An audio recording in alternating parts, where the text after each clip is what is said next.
Thank you so much for having me to Pause Fest, and thank you to George and to Ben and the entire team for putting together such a fantastic conference for all of us.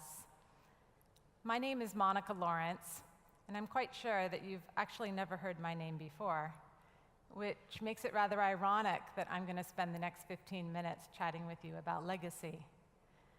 But what I'm hoping is that over these next few minutes, you'll have a chance to reflect on your opportunity to really make a difference in the world, and that you will come to believe that when we support one another in rising to our fullest potential, that we can create a world that is one that we all want to live in together. So a little bit about my background. I'm kind of a geeky entrepreneur. I live in Silicon Valley. My undergraduate degree is in computer science, and I've done a lot of programming over the years. I'm really crazy about combining technology and entertainment. And so after undergrad, I went to business school at UCLA, where I got my MBA, and I studied entertainment and strategy, and I attended every single film school class that I could. So that when I graduated, I first started working at Disney, and then I was recruited to work at Lucasfilm, where I worked at Skywalker Ranch and had amazing experiences in the Star Wars enterprises. I'm also a mother of 3 teenagers, and if there's anyone who wants you to make a difference in the world, it's the next generation who's going to inherit it from us. In fact, I was chatting with my mother about what it means to really be a parent, and she said to me, "You know, Monica," and she was a stay-at-home mom, she said, "I didn't think of my role as someone who made product. I really think that I made people." I thought, wow, okay, well, that's like incredibly profound. And I also thought, I'm really lucky to be her daughter. And so in reflecting on what I do in all the different projects and media work, I came to the conclusion that I am always looking for the essence of what makes someone great, of a team or of an idea that can really blossom in such a way that it can create major change. And so last year, I created Turtle Talks, which are global conversations to imagine a better world. And I was inspired to create this media series because I had spent a lot of time on Turtle Island in Fiji. My uncle purchased that island in 1972, and so it's had a huge impact on my life. And I've watched guests come to Turtle Island over and over. And what's been fascinating to me is that when people leave, they cry, which is actually not so typical for a holiday.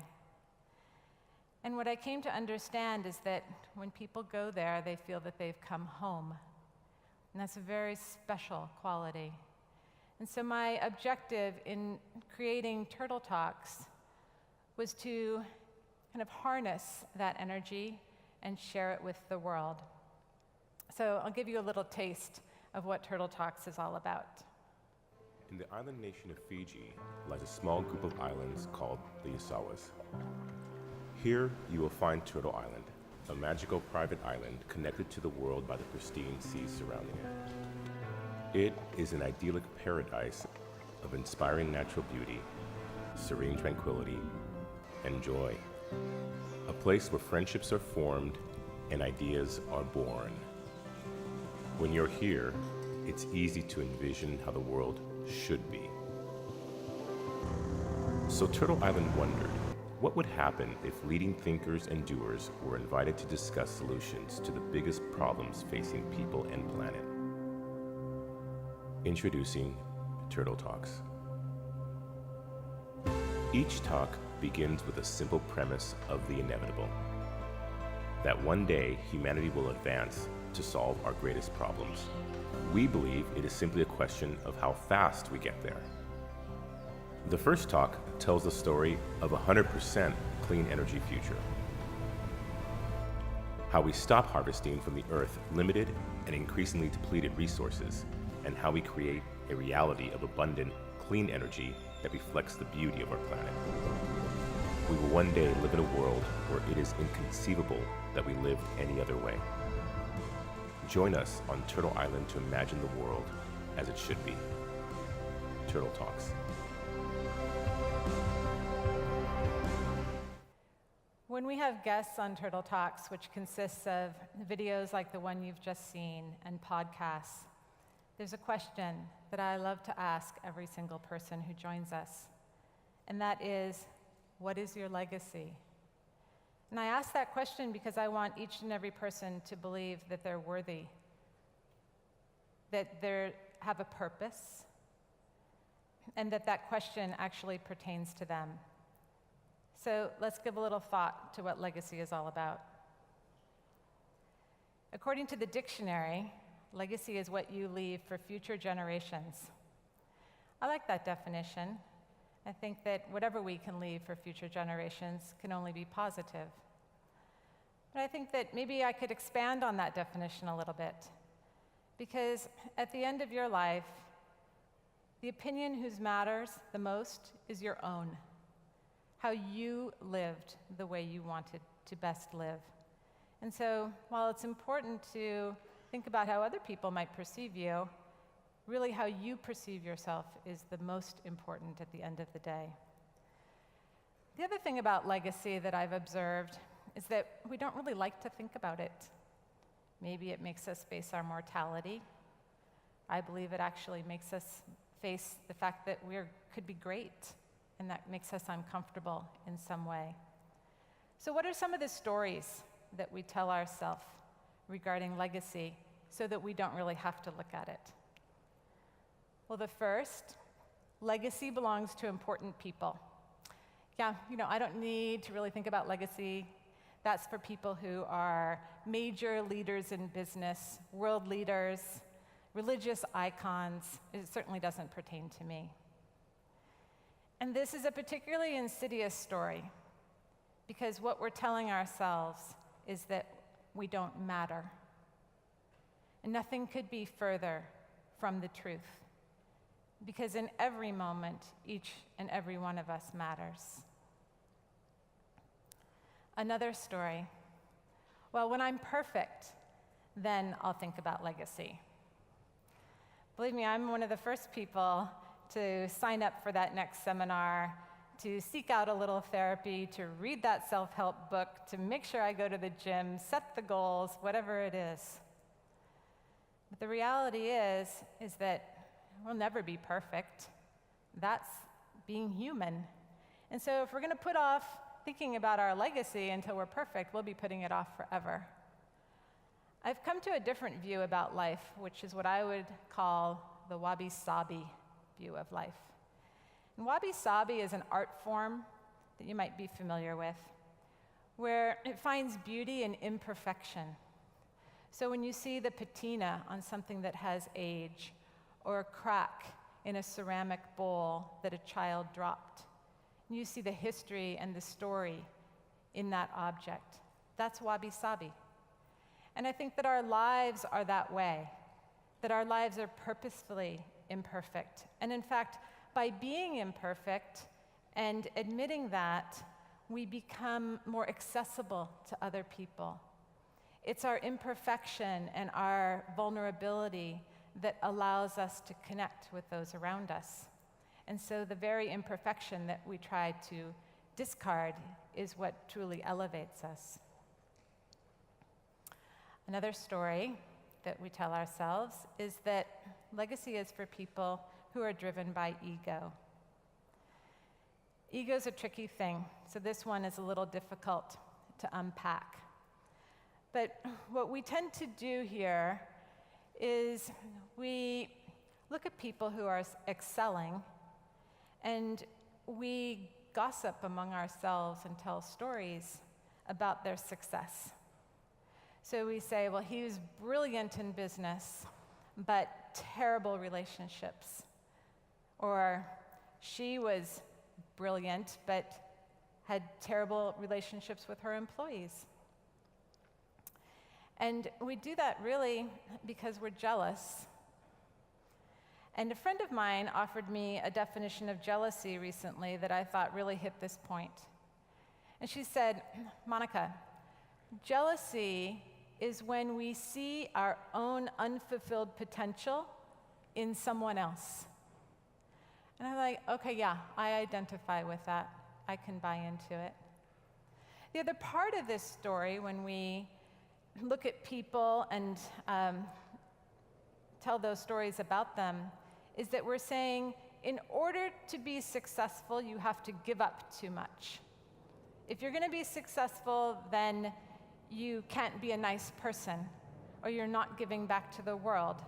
And so we use this very small word, or, in order to distance ourselves. And that's just false. We should say, and. There's no reason you cannot be successful and be a wonderful person, for example. What I want you to think about is actually, legacy is now. Every moment, every thought, every choice that you make is legacy. Whether or not you think you have a legacy, it's already existing. That last tweet you sent, the last email, the last conversation, the fact that you're sitting here, who you're sitting next to. When you arrive at a team meeting and you encourage your coworkers to dig deep and move on, all of those moments are legacy. So I've asked this question of many people in Turtle Talks, and there are 3 particular people that I'd like to share their responses with you. The first is Tim Jarvis, who's here in Adelaide, and Tim is a polar explorer. And when asked about his legacy, he said this: I want to be someone who can say that I've actually stood up and tried to make a positive difference using all the tools at my disposal, my environmental background, the profile I've enjoyed with my expeditions, the leadership that I hope I've demonstrated.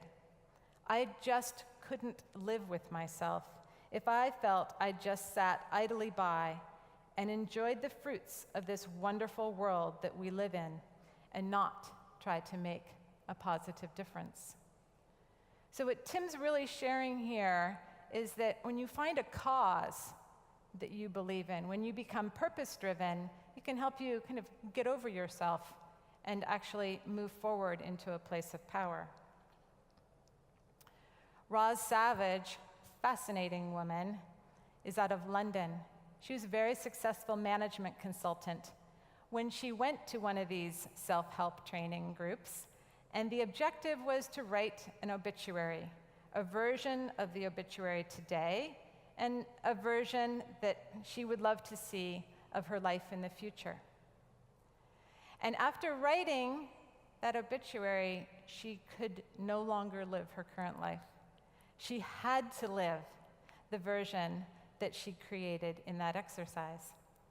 And so since then, she has rowed solo across 3 oceans: the Atlantic, the Pacific, and the Indian Oceans. And so she shares with us the idea of the power of choice, saying, one of the most important freedoms I've discovered is the freedom to be me. For a long time, I really had no idea who I was. I was very governed by must and should and ought. How we spend our days is ultimately how we spend our lives. I think we sometimes overlook how important tiny little choices are, because with every choice that we make, we're telling ourselves something about who we are and about what we can do and what we can't do. That's the power of choice. John Quigley is an aerial artist and activist out of Los Angeles. And John creates art in order to draw attention to major issues facing people and planet. and the art that he creates is made of people. John shares, "Are you doing every day what you feel is the most powerful, passionate thing to make the world a better place? Does it make you come fully alive? I encourage you to risk, face your fears, extend yourself beyond where you are right now. From there, you will set off a chain of events that will lead you to a radically new place. I can pretty much guarantee you that radically new place is going to be a better place than where you are now." So John is telling us to have courage. Living legacy. That's what I'm inviting each and every one of you to do today. And I'd love to share with you a little personal story as to how I ended up standing here in front of you. It's all about Turtle Talks, this story, but to take you there, I have to tell you a little bit about my childhood. So, when you're growing up, really the only thing you truly want is love. And so we figure out many, many different ways to get love. And my particular flavor of getting love was to be an overachiever. So if there were good grades to get, sports to do, arts to excel at, I was doing it, and I was doing it as perfectly as possible. So my parents were very proud, and so I had love. But then the more that I excelled, I started seeing that the people closest to me would pull away, that it made them uncomfortable. And I certainly didn't want them to pull away because I wanted their love. And so I learned to exist in this kind of narrow band of excelling, but trying not to be threatening or intimidating. Now, along comes Turtle Talks. My idea for Turtle Talks was to invite 5 experts in clean energy to come to Turtle Island and have a conversation where we would imagine a world powered by 100% clean energy. We had 3 nights to film. So we set up everyone, put our amazing guests in front of the camera, and I sat behind the camera with our director, because that was my concept. And then we set the cameras rolling. And for hours, we had a conversation about clean energy that was absolutely and totally boring. And I really thought, what will we do?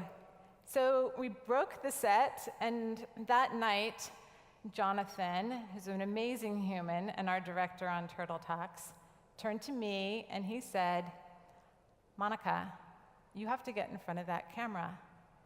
Now, isn't this kind of ironic that the universe presents exactly the choice that you don't want to make? I said, "Well, Jonathan, I'm not an in front of the camera kind of person." And he said, "Monica, the thing is that the audience needs you in front of the camera. They need someone who's not an expert, someone who can ask the questions that they want to ask." I said, "Okay, I understand that, but there must be another way to accomplish this." And so he says, "Well, let me give this to you in a way that you can understand it a little better." He said, "What we saw tonight is an amazing startup team without the founder." He says, "You have the vision. You know what you want this to look like. You need to get in there in front of the camera." So in the morning, I went for a run, I did a little meditation, and I called my daughter. And she said, "Mom, I'm going to tell you what you would tell me. Get over yourself and get in front of that camera." And so I did. I summoned the courage to do that. And that's what I'm asking all of us to do together, is to face the things that we're fearful of that might be holding us back, to support one another in actually moving forward in order to live legacy today. So in thinking about the few ways that we might be able to actually start living legacy in this very moment, I would like to return to the ideas of our 3 Turtle Talks guests. 1, be drawn to what you love. This image is my daughter and me. She's a singer-songwriter in Los Angeles, and we support one another on our entrepreneurial paths, and that matters to me. 2, choose wisely. Our time here is very, very limited. It's our currency. Every moment, every choice we make does matter. So choose wisely. And finally, dare to be great. This image is shot by Stu Gibson, who's an Australian photographer. Stu's on a team that I'm working with to produce a surf documentary shot in virtual reality. And I love this image because over and over and over, this surfer surfaces in order to give it a go again. In order to really live to our fullest potential, this is what we must do. Face our fears, know that we matter, support the people around us, and start living legacy. So what is your legacy? Thank you.